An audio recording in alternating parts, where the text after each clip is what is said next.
Hello मित्रों, केम छो? सरस्वती माध्यमिक कन्या विद्या मंदिर नवा थोराळाना ऑनलाइन शिक्षण में आप सर्वेનું स्वागत છે। ધોરણ 8 વિષય ગણિત, પ્રકરણ નંબર 6 વર્ગ અને વર્ગમૂળ। મિત્રો, આ પૂર્વેના વિડિયોની અંદર આપણે દરેક સંખ્યાના વર્ગના સંબંધિત ગુણધર્મો ને આપણે એક પછી એક સમજતા ગયા। આજના વિડિયોની અંદર આપણે ગુણધર્મ 5 અને 6 ને સમજીએ। ગુણધર્મ 5 દર્શાવે છે કે બે ક્રમિક એકી અથવા બેકી સંખ્યાઓનો ગુણાકાર। બે ક્રમિક એકી અથવા બેકી સંખ્યાઓનો ગુણાકાર, જેમ કે અહીંયા 11 ગુણ્યા 13 લીધું છે, તો 11 ગુણ્યા 13 એ 12 નો વર્ગ ઓછા 1 થાય। એટલે કે 11 છે એ 12 ઓછા 1 અને 13 છે એ 12 વત્તા 1 છે, તો એ બંનેનો ગુણાકાર એટલે 12 ઓછા 1 ગુણ્યા 12 વત્તા 1 લખી શકાય, જેને આપણે 12 નો વર્ગ ઓછા 1 એટલે કે 1 નો વર્ગ એમ આપણે દર્શાવી શકીએ છીએ। એ જ રીતે મિત્રો જુઓ 13 અને 15 જે 14 ઓછા 1 અને 14 વત્તા 1 સ્વરૂપે આપણે 13 અને 15 ને લખી શકીએ, તો એને આપણે 14 નો વર્ગ ઓછા 1 નો વર્ગ એમ આપણે દર્શાવી શકીએ છીએ। એવી જ રીતે 29 અને 31, તો આ બે બધા ક્રમિક એકી સંખ્યાઓ અત્યાર સુધી આપણે જોઈ। 29 એટલે 30 ઓછા 1 અને 31 એટલે 30 વત્તા 1, એ બંનેનો ગુણાકાર કરીએ તો 30 નો વર્ગ ઓછા 1 નો વર્ગ એમ દર્શાવી શકીએ। હવે કોઈ એવી બે બેકી સંખ્યા લઈએ, 44 અને 46, તો 44 એટલે 45 ઓછા 1 અને 46 એટલે 45 વત્તા 1, તો એ બંનેનો ગુણાકાર એને આપણે 45 નો વર્ગ ઓછા 1 નો વર્ગ એમ દર્શાવી શકીએ।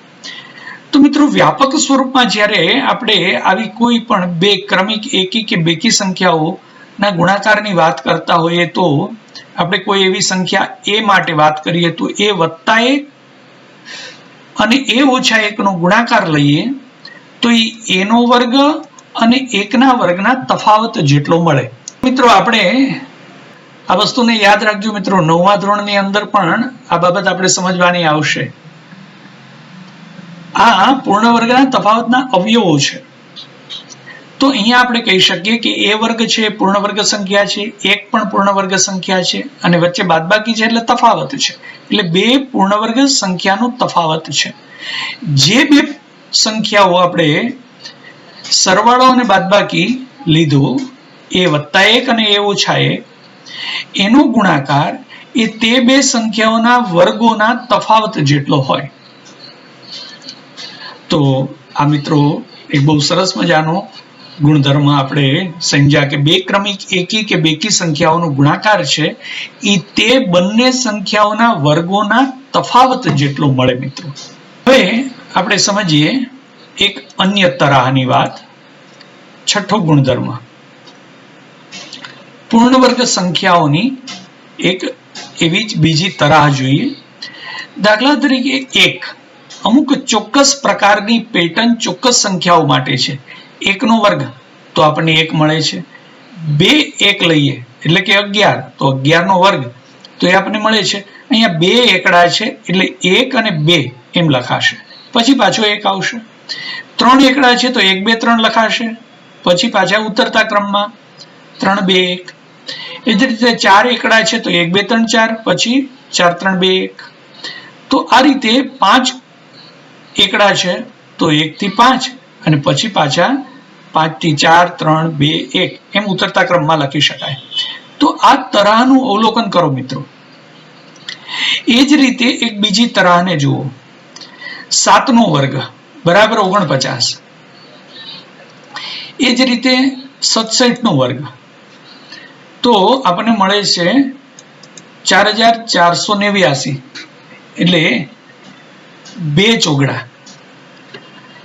અહીંયા એક પણ છગડો નહોતો તો 1 ચોગડો મળ્યો, અહીંયા 1 છગડો તો 2 ચોગડા, અહીંયા 2 છગડા આવ્યા તો 3 ચોગડા મળ્યા।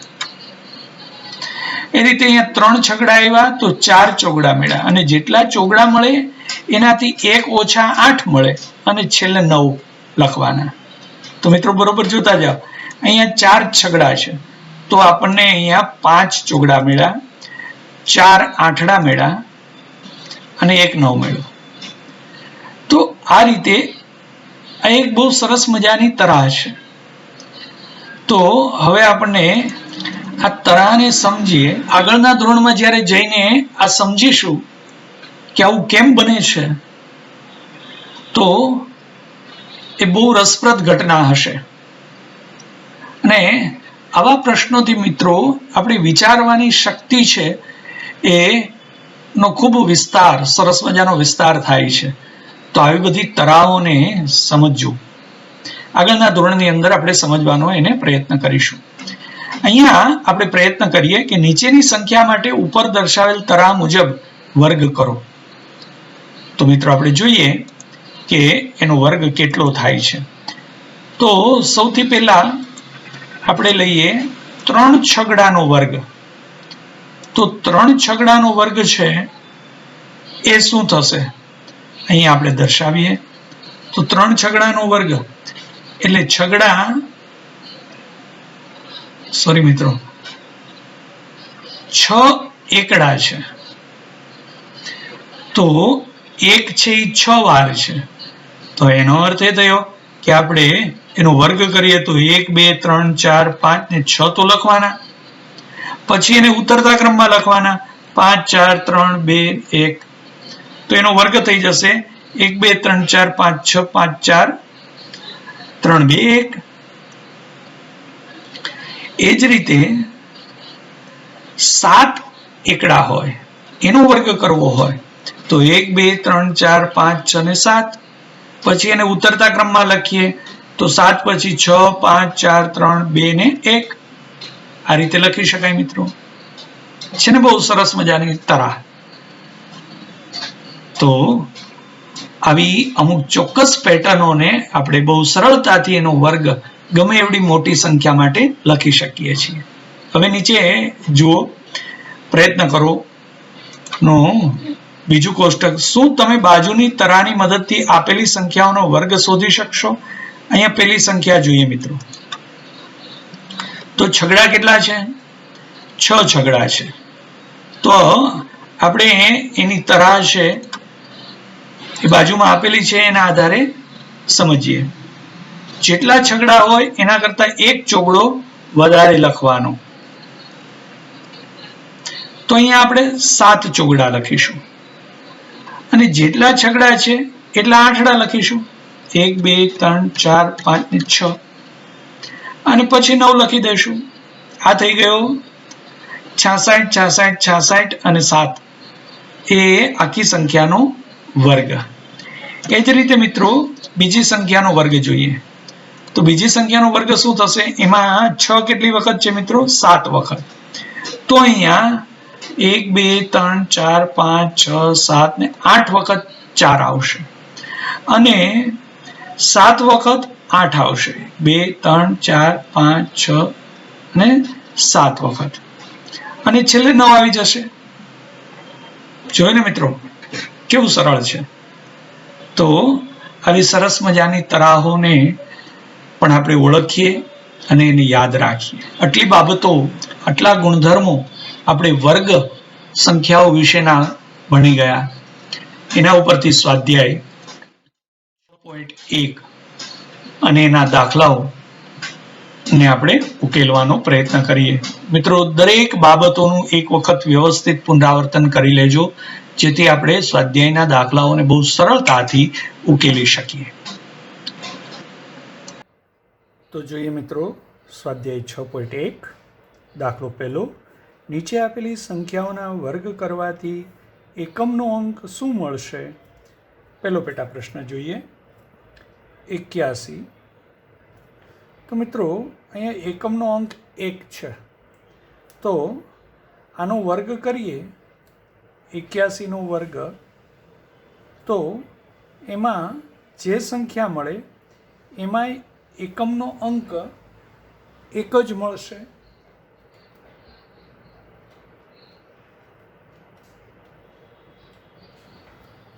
કારણ કે જોઈએ આપણે 81નો વર્ગ કરીએ એટલે 6561.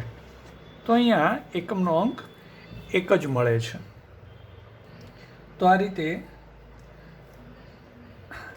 કોઈ સંખ્યામાં એકમનો અંક 1 હોય તો જ્યારે એનો વર્ગ કરવામાં આવે તો અહીંયા 1નો વર્ગ 1 જ થશે.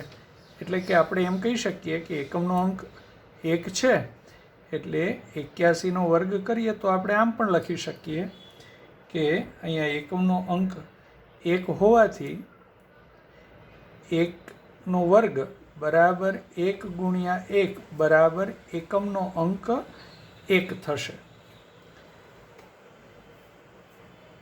સમજાય છે મિત્રો? ઓકે, ફરીથી જોઈએ. 81માં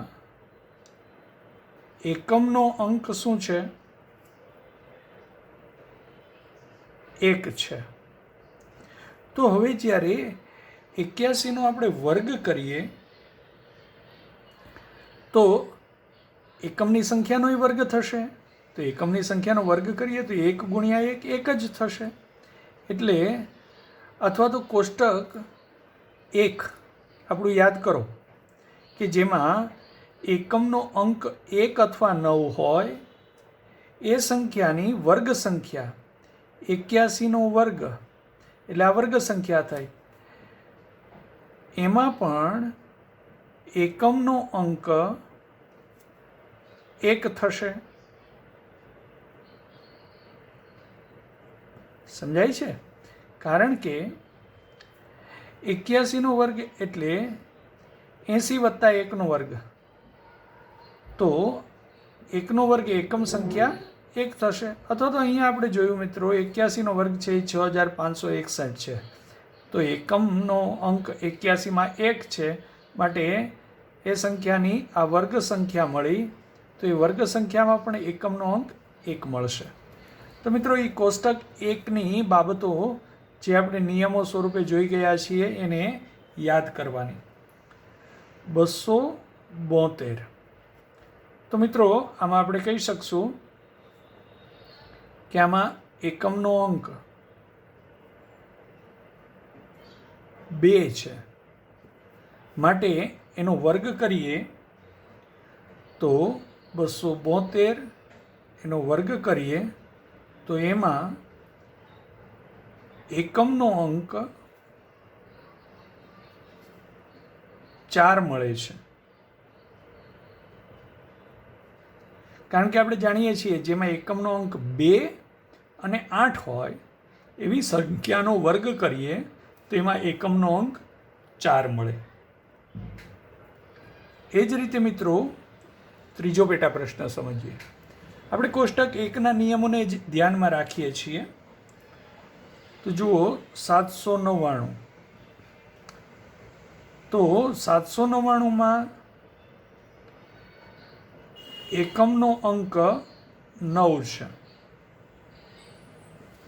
તો મિત્રો જ્યારે એનો વર્ગ કરીએ તો આ પૂર્ણ વર્ગ સંખ્યા થઈ. એમાં એકમનો અંક શું મળશે?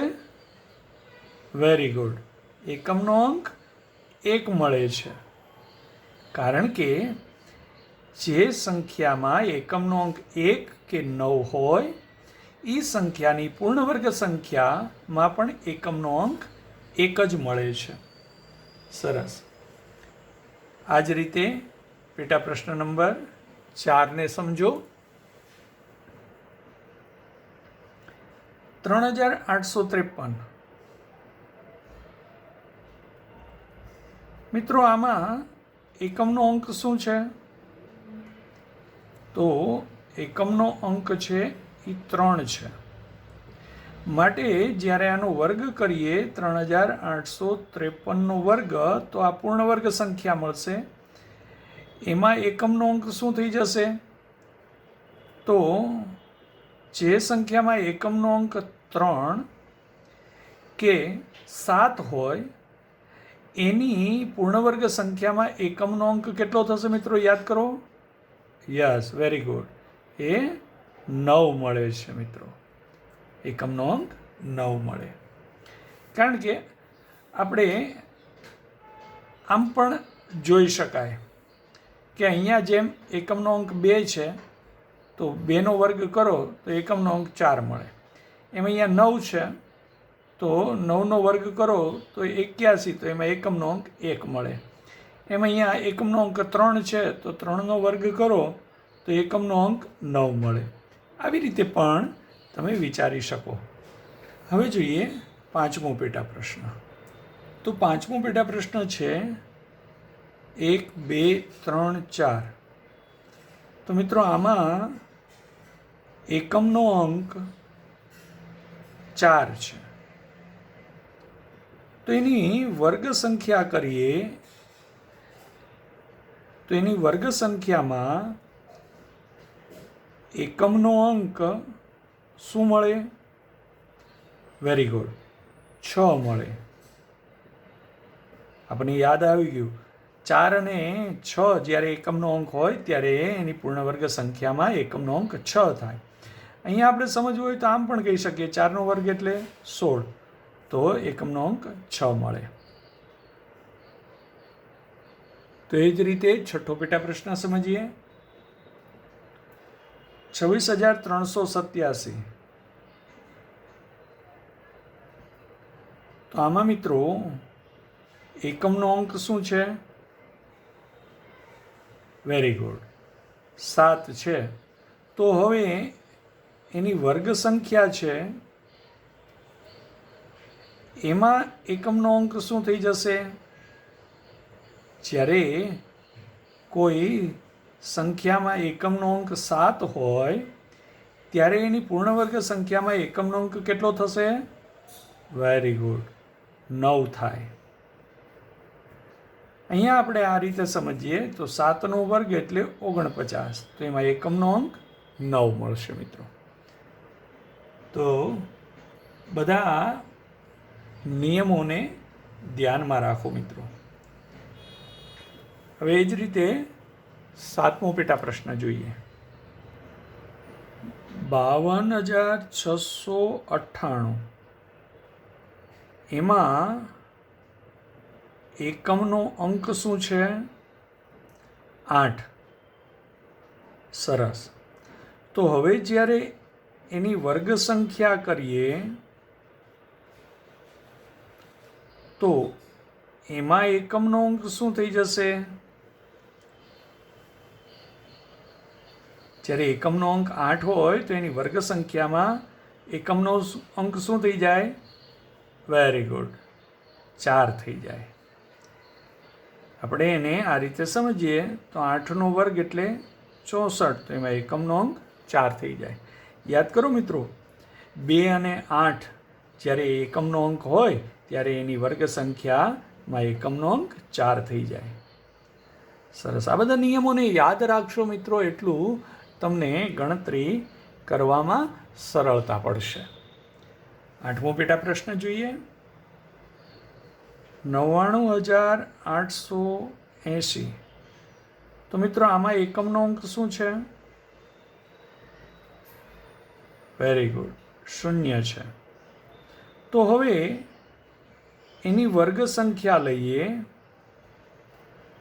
તો એમાં એકમનો અંક શું મળશે?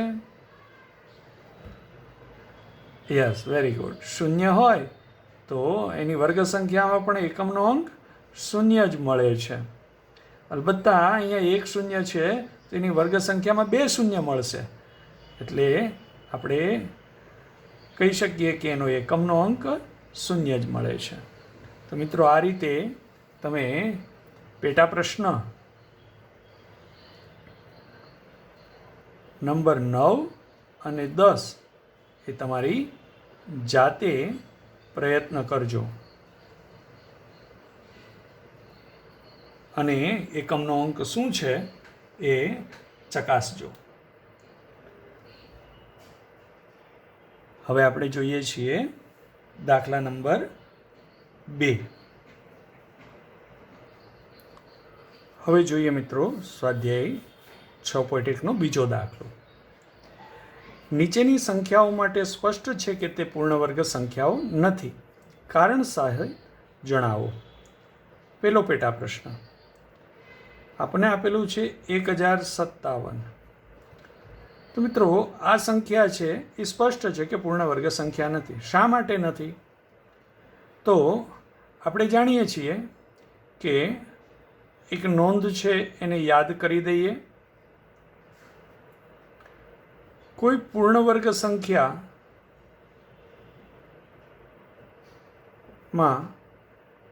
એકમનો અંક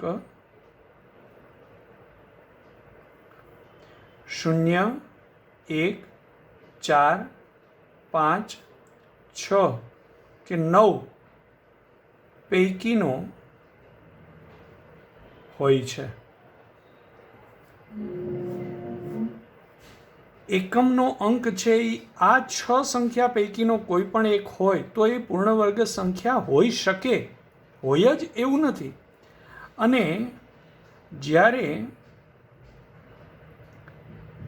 2, 3, 7 કે 8 એકમનો અંક હોય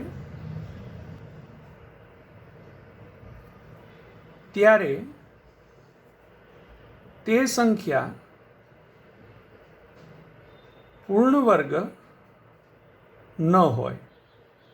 આ આપણે નિયમમાં જોઈ ગયા છીએ. તો મિત્રો આ નિયમોને આપણે ધ્યાનમાં રાખીને દરેક સંખ્યાઓ પૂર્ણ વર્ગ છે કે નહીં એ આપણે અહીંયા સ્પષ્ટ છે કે પૂર્ણ વર્ગ નથી તો આપણે કારણ આપીશું. કારણમાં શું કહેશું? કારણ કે આ બે પૈકી કોઈ પણ એક કારણ આપી શકીએ. કારણ કે એકમનો અંક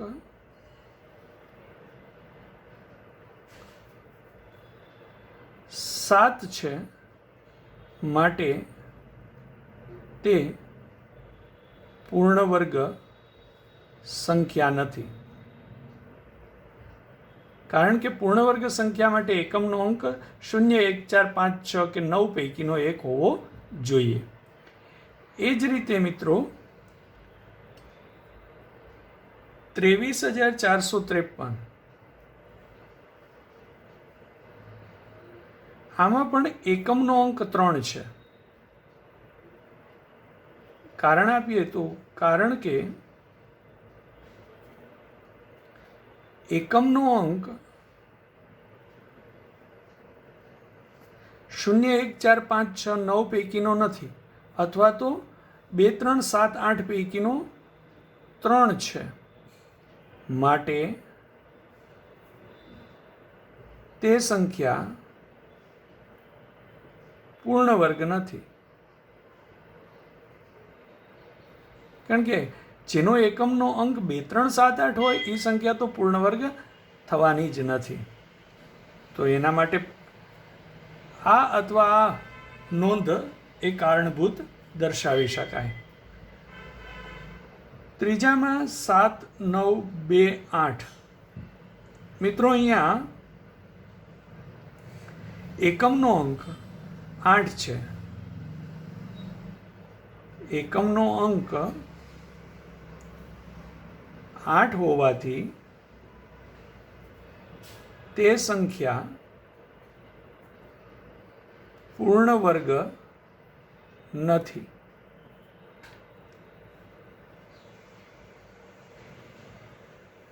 હવે કારણ માટે આપણે નિશાની દર્શાવી દઈએ છીએ. એ જ રીતે મિત્રો ચોથો પેટા પ્રશ્ન જોઈએ.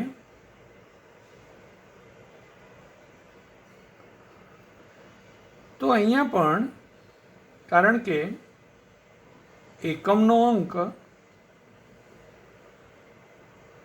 0, 1, 4, 5, 6, 9 પૈકીનો નથી, એની બદલે શું છે? 2 છે. તો શૂન્યનો એકમનો અંક 2 હોવાથી તે સંખ્યા પૂર્ણ વર્ગ નથી.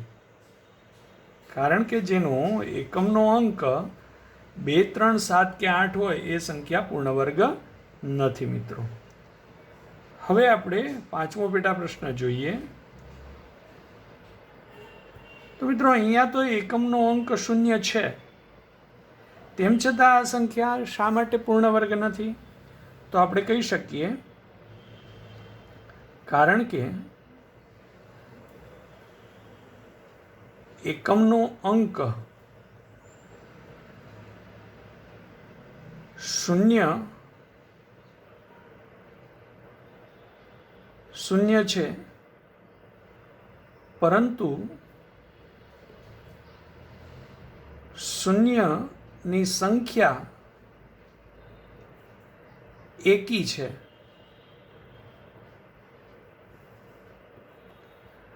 ક્યારેય કોઈ પૂર્ણવર્ગ સંખ્યામાં શૂન્યની સંખ્યા હંમેશા બેકી હોય, જ્યારે પૂર્ણવર્ગ સંખ્યામાં શૂન્યની સંખ્યા હંમેશા બેકી હોય છે.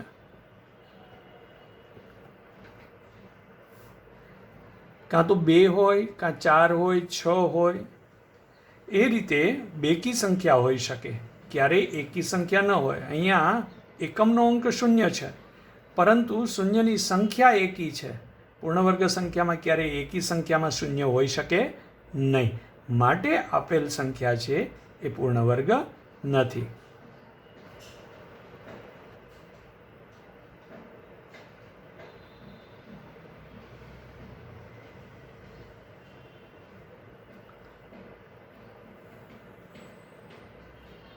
આ જ રીતે મિત્રો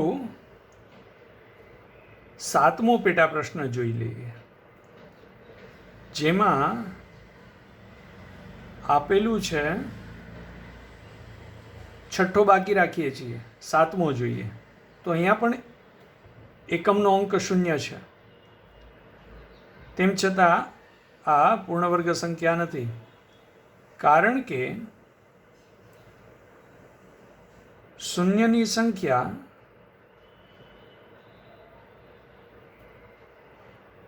એકી છે. અહીંયા એકીમાં 3 સંખ્યા છે, 1 હોય, 3 હોય, 5 હોય, કોઈ પણ એકી સંખ્યામાં શૂન્ય હોય, જ્યારે પૂર્ણવર્ગ સંખ્યામાં શૂન્યની સંખ્યા બેકી હોય છે. તેથી આપણે કહી શકીએ કે આપેલ સંખ્યા એ પૂર્ણવર્ગ નથી. તો આ જ રીતે મિત્રો તમે પેટા પ્રશ્ન નંબર 6, 8 એ બંનેને જાતે ગણવાનો પ્રયત્ન કરજો.